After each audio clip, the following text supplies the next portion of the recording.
1,500 feet over the Ia Drang Valley. 16 UH-1D Hueys dropped toward landing zone X-ray in tight formation, rotors hammering the jungle canopy, while UH-1B gunships peel off to suppress tree lines 600 feet out.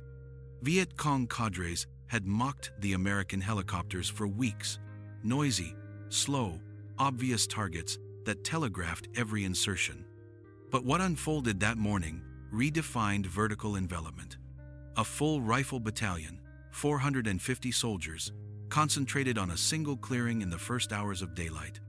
Supported by timed artillery barrages and gunship runs synchronized to the second. The Huey, dismissed as a vulnerable flying truck, became the instrument of operational shock. The UH-1 Iroquois, universally called Huey, after its original Hu-1 designation, arrived in Vietnam in 1962 as a utility transport. By 1965, it had become the war's signature platform. The Bell turboshaft design could lift 11 troops or 6 litters, cruise at 120 knots, and operate from clearings barely larger than a tennis court. Its limitations were equally stark. Thin aluminum skin, no armor on early models, a single Lycoming T-53 engine that struggled above 4,000 feet in tropical heat, and a sound signature audible for miles. Viet Cong and North Vietnamese Army units quickly learned the rhythms. Huey insertions announced themselves with rotor thump and dust clouds. Ambush teams positioned along likely flight corridors could rake inbound sticks with small arms fire during the vulnerable final approach. U.S. casualty reports from 1964 showed that roughly 1 in 4 combat assaults drew ground fire, and 1 in 10 resulted in aircraft damage or abort. The Army's answer was the Airmobile concept, formalized in the 1st Cavalry Division. Airmobile activated in July 1965. The division fielded 434 helicopters, UH-1D divided by H-slicks for troop lift, UH-1B divided by C, gunships mounting M, 60 machine guns and rocket pods, CH-47 Chinooks for artillery and supply, and OH-13 Scouts for reconnaissance. Doctrine emphasized speed and concentration, deliver overwhelming force before the enemy could reinforce, then extract before he could mass fires. But air mobility demanded synchronization across multiple domains. Artillery batteries had to displace by helicopter to keep pace with maneuver elements. Forward air controllers in O-1 Bird Dogs coordinated close air support from F-100 Super Sabres and A-1 Sky Raiders. Tactical operations centers tracked dozens of flights simultaneously, adjusting for weather, fuel state, and enemy contact. The system's complexity was its strength and its vulnerability. Ia Drang Valley sat near the Cambodian border in the Central Highlands, a corridor for NVA infiltration routes feeding south. In October 1965, intelligence detected the 66th NVA Regiment, approximately 2,200 troops moving through the area. The 1st Cavalry's mission: find, fix, and destroy the regiment before it could disperse into the jungle or withdraw across the border. Lieutenant Colonel Harold Moore's 1st Battalion, 7th Cavalry drew the assignment. Moore had 450 soldiers organized into 3 rifle companies plus a weapons company. His plan hinged on a single landing zone, LZ X-ray, a clearing roughly 300 by 600 feet, surrounded by elephant grass and scrub, with tree lines 150 to 1,000 feet out.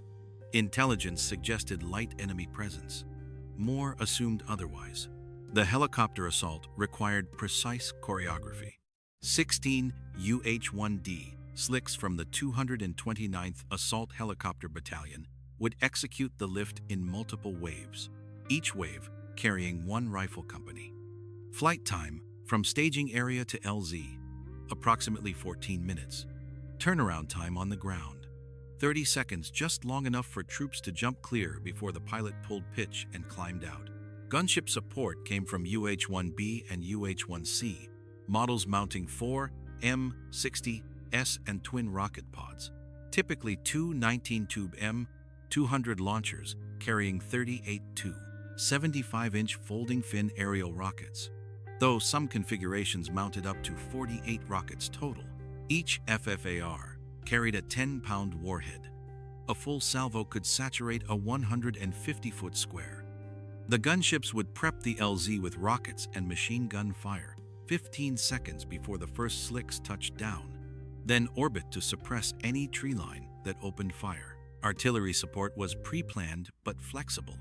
A battery of 105mm M101 howitzers at Fire Support Base Falcon, approximately 5 to 7 miles northeast of X-ray, could deliver high explosive rounds with a time of flight around 40 to 50 seconds at that range. The guns could sustain 3 rounds per minute per tube, surging to 8 or 10 rounds per minute for short bursts. Forward observers with Moore's command group would call adjustments as the situation developed. The entire fire plan depended on radio discipline and clear weather, both fragile assumptions in the highlands. November 14, 1965, dawned clear and hot at 10:17 a.m. The first wave of 8 Hueys lifted from Playme staging area, climbing to 1,500 feet for the flight west. Moore rode in the lead aircraft, watching the terrain scroll beneath. Red dirt roads, green jungle, occasional bomb craters from B-52 arc light strikes days earlier. At 10:48 a.m., the formation began its descent. Gunships rolled in ahead, rockets rippling from the pods in pairs, white smoke trails stitching the tree line. The slicks flared hard, skids kissing dirt, and troops poured out both sides. Moore's command group hit the ground and sprinted for the tree line's edge to establish a perimeter. 30 seconds later, the Hueys were airborne again, rotors clawing for altitude. Additional waves followed through the morning. By midday, a significant portion of 1st Battalion was on the ground and establishing a perimeter. Charlie Company arrived around 1:32 p.m. Delta Company followed later in the afternoon. The LZ remained under sporadic fire as lifts continued. Then the tree line erupted in force. NVA soldiers emerged from spider holes and concealed bunkers within 300 feet of the LZ perimeter. AK-47 fire ripped through the elephant grass. Moore's lead platoons returned fire and called for gunships. UH-1B divided by C gunships wheeled overhead, door gunners hosing the tree line with M60 bursts at 550 rounds per minute, while pilots rippled rockets into suspected positions. Artillery from FSB Falcon began impacting 600 feet out, walking closer as observers adjusted. Additional lifts continued through the afternoon, bringing ammunition and extracting the first wounded. One slick took multiple hits in the tail boom, but made it back to Playme. By late afternoon, Moore's battalion was fully engaged in a close-quarters firefight on 3 sides, and the operational question was no longer whether helicopters could insert troops under fire. It was whether the perimeter could hold long enough for the system to bring in reinforcements, resupply, and fire support faster than the enemy could mass forces. What the Viet Cong had mocked as noisy, vulnerable targets had just delivered a full battalion into the teeth of an NVA regiment over the course of a single day. The answer to whether tempo and mass could overwhelm dispersion would define airmobile warfare for the rest of the war. By late afternoon, the perimeter at LZ X-ray measured roughly 1,000 feet across, a ragged oval anchored on the clearing. NVA forces probed constantly, testing for weak points. Moore's companies burned through ammunition at rates that outstripped planning estimates. M16 magazines, M60 belts, 40 millimeters, grenades for M79 launchers, 81 millimeters mortar rounds. Resupply became the critical constraint. UH-1 slicks began shuttling in ammunition and water, landing under fire in the center of the LZ, while door gunners suppressed nearby tree lines. Each Huey could carry approximately 3,800 pounds of cargo in the utility configuration, though actual capacity varied with fuel load, temperature, and altitude. Turnaround time stretched to 60 seconds as crews manhandled crates off the cabin floor. CH-47 Chinooks worked the supporting fire bases, particularly FSB Falcon hauling artillery ammunition and heavier supplies that were then broken down and ferried forward by the smaller Hueys. Artillery became the perimeter's lifeline. Multiple batteries supporting the operation fired several thousand rounds over the first day and night of combat, a sustained rate that burned barrel linings and exhausted crews. Forward observers called concentrations as close as 150 feet from friendly positions danger close by doctrine, but necessary to break up NVA assault waves. Close air support added weight. F-100 Super Sabres from Bien Hoa rolled in with 500-pound Merc 82 bombs and napalm canisters, dropping on coordinates marked by white phosphorus rockets fired by FACs orbiting in O-1 bird dogs. A-1 Sky Raiders propeller-driven attack aircraft from an earlier era proved ideal for low-altitude work. Slower than jets, they could loiter longer and place ordnance with precision, each aircraft carrying up to 8,000 pounds of bombs, rockets, and 20mm cannon ammunition. But air support required clear weather and positive target identification. Smoke from artillery and burning vegetation obscured the battlefield. FACs struggled to distinguish friendly from enemy positions in the dense vegetation. One napalm strike landed 250 feet short, forcing Moore's perimeter to contract. The friction between tempo and precision was constant. Technical note: the UH-1's vulnerability stemmed from its mission profile, not inherent design flaws. Helicopter flight at low altitude and slow speed, necessary for landing in confined spaces, exposed the aircraft to small arms fire that would pass harmlessly beneath a fast-moving jet. The Huey's turbine engine and transmission sat above the cabin, partially shielded, but the tail rotor driveshaft ran exposed along the tail boom. A single rifle round, severing that shaft, meant loss of anti-torque control and an uncontrollable spin.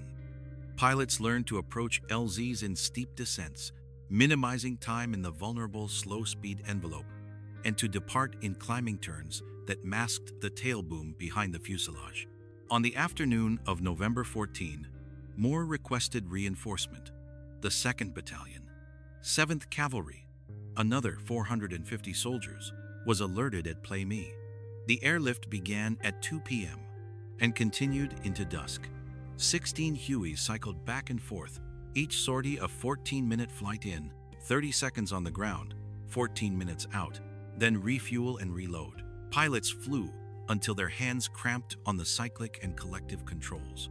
By 5 p.m., elements of 2nd Battalion had begun arriving at X-Ray, and by nightfall, Moore had nearly 900 troops on the LZ.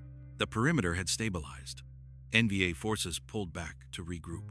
The night brought sporadic probing attacks, illuminated by parachute flares dropped from C-123 transports orbiting at 5,000 feet. Artillery fired harassment and interdiction missions on likely assembly areas. Gunships equipped with searchlights and night vision scopes hunted movement outside the perimeter. The enemy adapted. NVA commanders dispersed their forces into small groups, making them harder to target with artillery and airstrikes.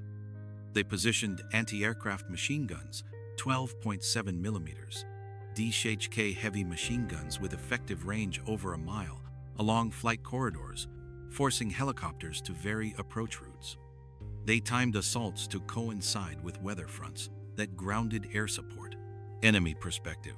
An NVA after-action report captured weeks later noted that American helicopters created tactical problems but also opportunities. Concentrations of aircraft on a single LZ meant that successful ambush of one flight could disrupt an entire operation. The report recommended massing fires on LZs during the vulnerable insertion phase, accepting casualties from gunships and artillery in exchange for destroying loaded troop carriers. November 15 brought renewed NVA attacks. Moore's perimeter held, but casualties mounted.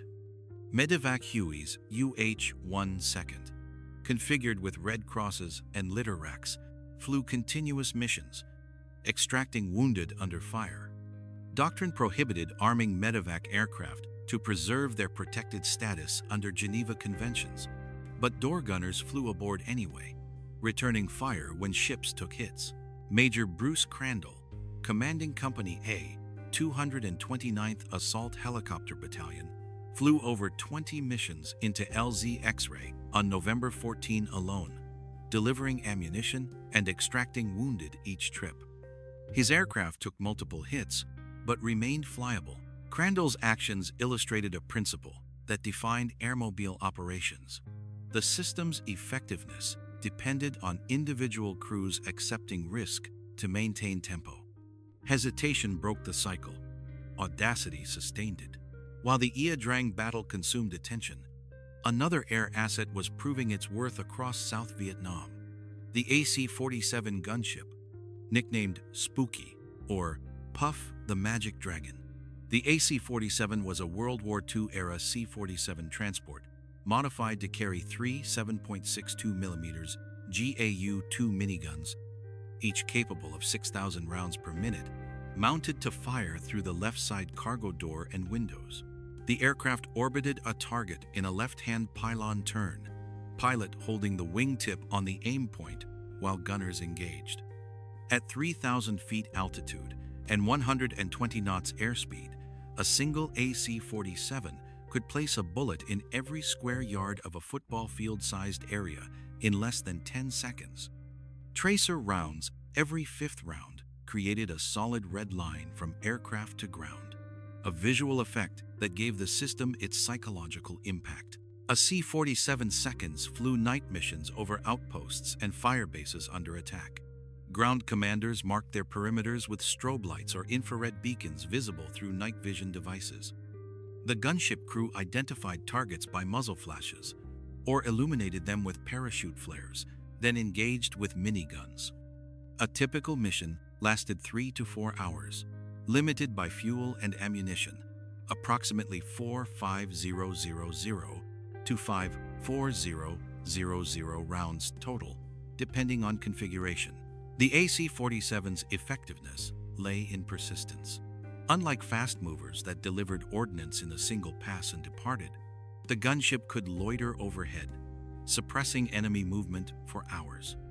At Khe Sanh in early 1968, AC-47 seconds and their successors AC-119 seconds and AC-130 seconds, with heavier armament, flew nightly, breaking up NVA assaults before they reached the wire.